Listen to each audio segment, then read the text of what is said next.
大家好，我是李康，欢迎来到咱们的康养晚年频道。朋友们，您身边有没有出过这样一档子事？我听说有位姓赵的退休老师傅，那可是出了名的本分人，一辈子规规矩矩，走在路上连片树叶掉了都怕砸着别人。就这么一位老实人，前几天去银行取自己攒了多年的退休金，想帮衬一下孩子付个房子首付，可您猜怎么着？接到了一个自称是反洗钱中心的电话。没过2天，一张税务局的询问函直接寄到了家里。他想不通，自己这钱一分一厘都是汗水换来的，怎么取出来就这么难？怎么就成了被怀疑的对象了呢？今天咱们就来好好唠唠，这到底是为啥？咱们老百姓该怎么才能避开这种事？咱们辛苦了一辈子，攒下点养老钱、保命钱，那是晚年的底气和依靠。要是因为不懂现在的新规矩，取钱存钱反而惹上麻烦，甚至被罚款，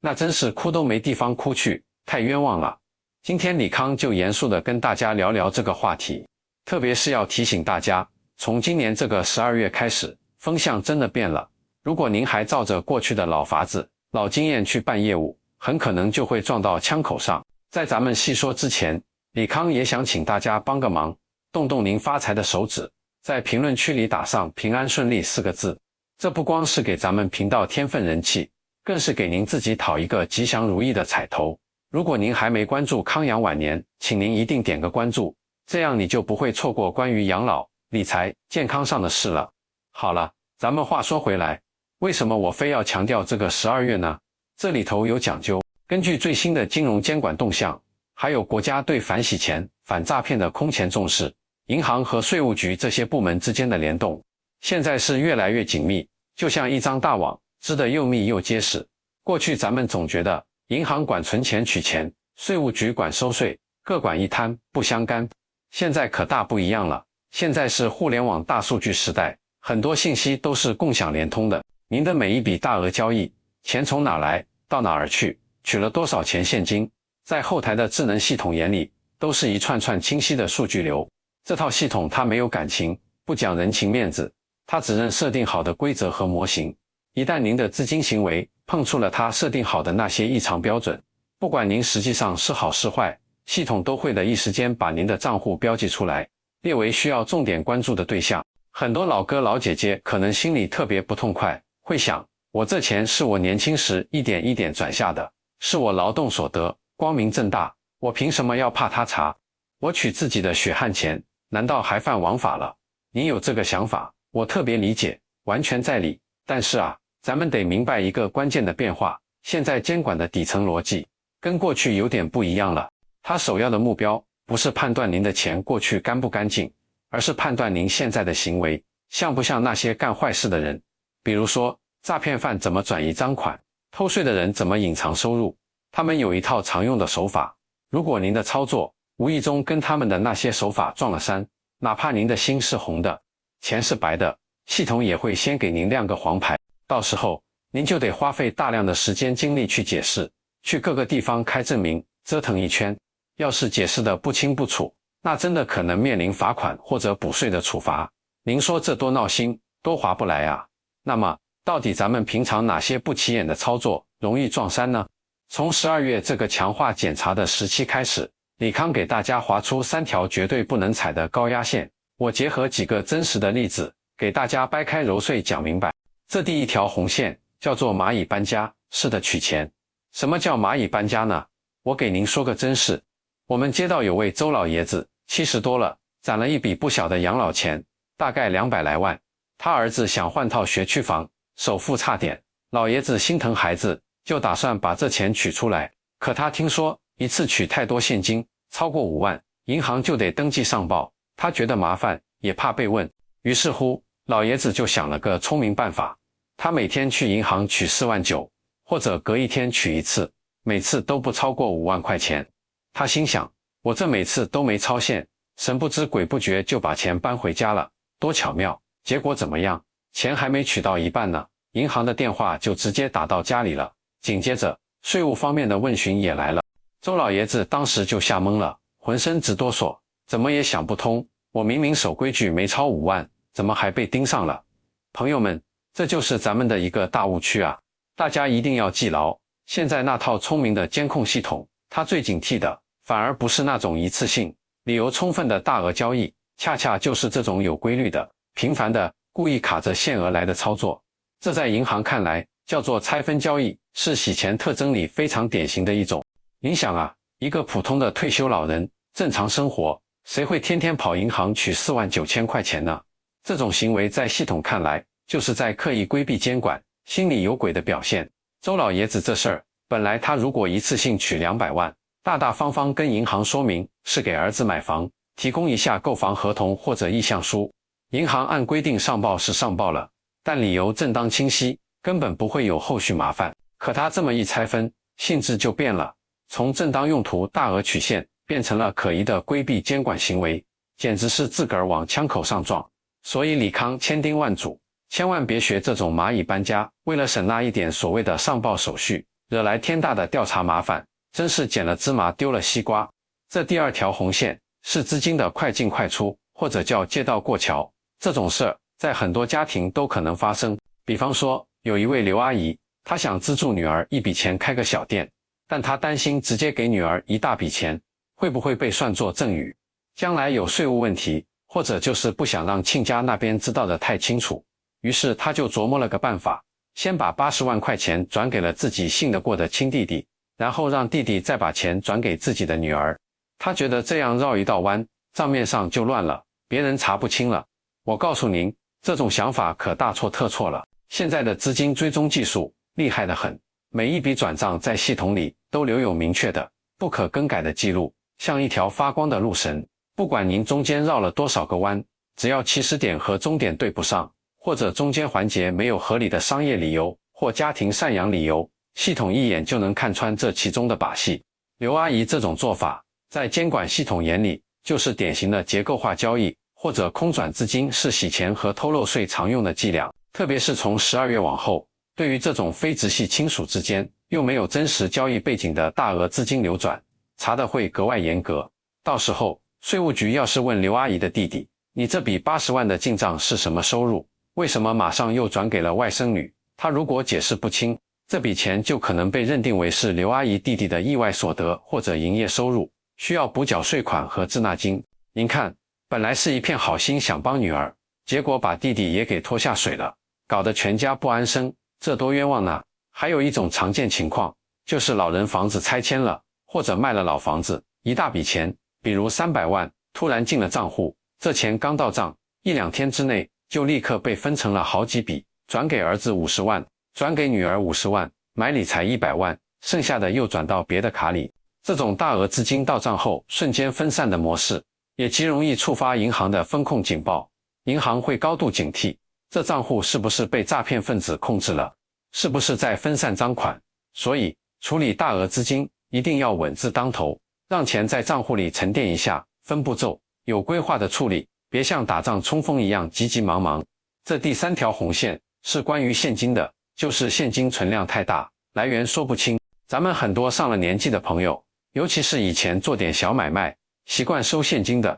可能家里真的放着不少现金，觉得摸得着看得见，心里踏实，有的甚至把几十万上百万的现金藏在衣柜里床垫下。但现在问题来了，如果您哪天需要用到这笔大钱，比如孩子结婚要付彩礼、嫁妆，或者要买个大件，对方要求必须银行转账，您就得把这堆现金存进银行。这时候真正的麻烦就开始了。银行柜员一定会非常客气，但也非常严肃地问您，叔叔阿姨，请问这笔钱是怎么来的？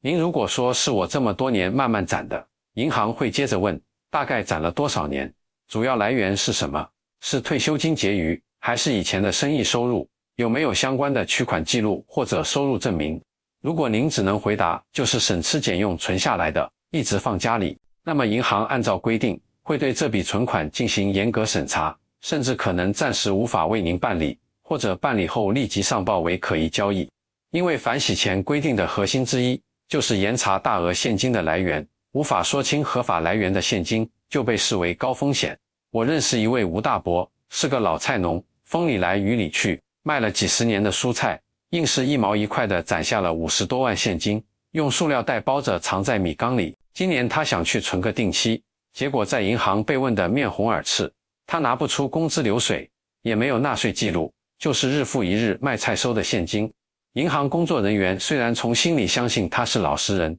但制度就是制度，最后还是请村委会开了证明，他自己又写了长长的情况说明，反复核实后才存进去。吴大伯回来直叹气，这年头存自己挣的钱比挣钱还费劲啊。所以李康给大家一个掏心窝子的建议，如果您家里还有较多现金，趁着现在还能回忆起来源，还能找到一些旁证，尽快的、分批的、合规的把它存到银行系统里去，让资金阳光化，千万别等到将来某一天急用钱，或者监管更严的时候，这些现金真的变成死钱，存不进去也花不出来，那才是真正的头疼。说了这么多不能踩的坑，咱们心里可能有点慌了。那咱们普通老百姓，尤其是咱们这些求个安稳晚年的朋友，到底该怎么做，才能既把自己的钱管好用好，又不会被这些监控系统误伤呢？我给大家准备了4个护身锦囊，您可一定要收好了。这第一个锦囊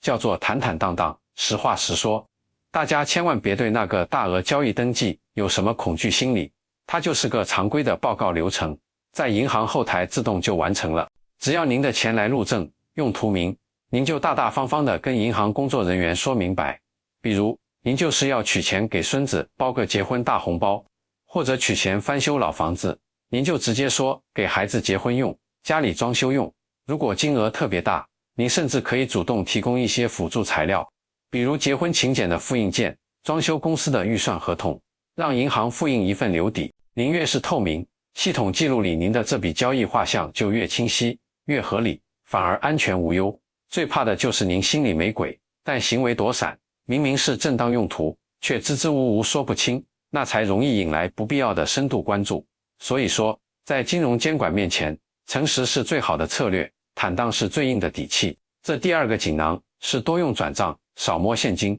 咱们得跟着时代往前走，现在已经是电子支付的天下了，能用手机银行、网上银行转账解决的，尽量不要提一大捆现金去办事。为什么呢？因为电子转账每一步都有铁一样的记录，形成完整的资金链条，方便追溯。这正是银行和监管最喜欢看到的清晰账。比如您要支持子女买房，最好就是从您的账户直接转账到开发商的监管账户，或者转到子女账户后再由他们支付。关键一步，在转账备注里一定要写明购房款或者资助购房，这几个字就是未来应对任何询问时最有力的证据。白纸黑字，谁也歪曲不了。而且转账多安全啊，不怕路上丢，不怕遇到假钞，方便又省心。这第3个锦囊是证据留痕，有备无患。咱们过日子，特别是涉及到大额金钱往来，一定要有留证据的意识。亲兄弟明算账，这不是身份，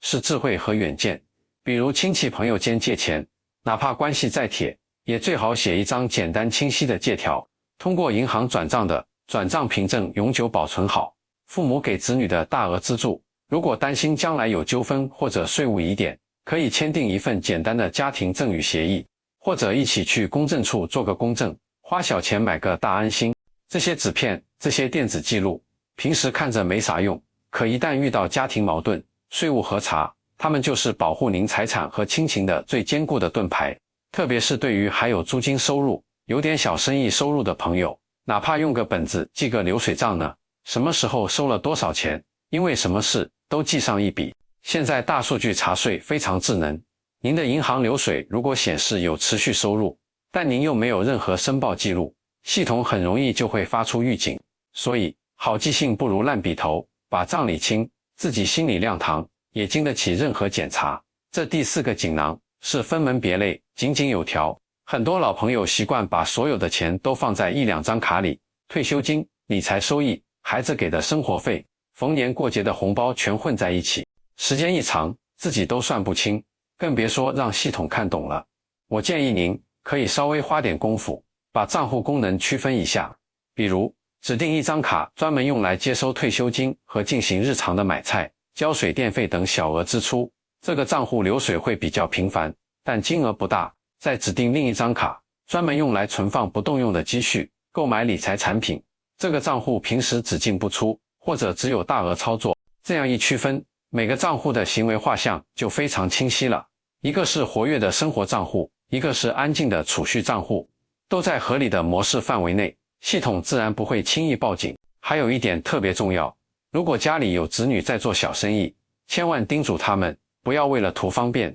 长期用父母的退休金储蓄卡或者自己的工资卡去收付货款，一定要去正规开立一个对公的或者个体工商户的结算账户，否则个人账户出现长期、频繁、大额的非消费性交易流水，极易被系统判定为疑似经营活动，不仅账户有被冻结的风险，还可能引发税务稽查，要求补缴经营税款，那损失可就大了。各位老朋友，时代在不断发展，规矩也在不断完善，国家加强这些监管，说到底是为了把那些诈骗犯、贪污犯、洗钱的黑手给揪出来，净化咱们的金融环境，最终保护的是咱们每一个守法公民的血汗钱。咱们只要自己行得正，做得直，按照规矩来办事，就完全不用担心该取钱取钱，该转账转账。尤其是到了12月，各个单位都在做年终结算，银行的合规检查力度是一年之中最大的时候，咱们更得心里有根弦，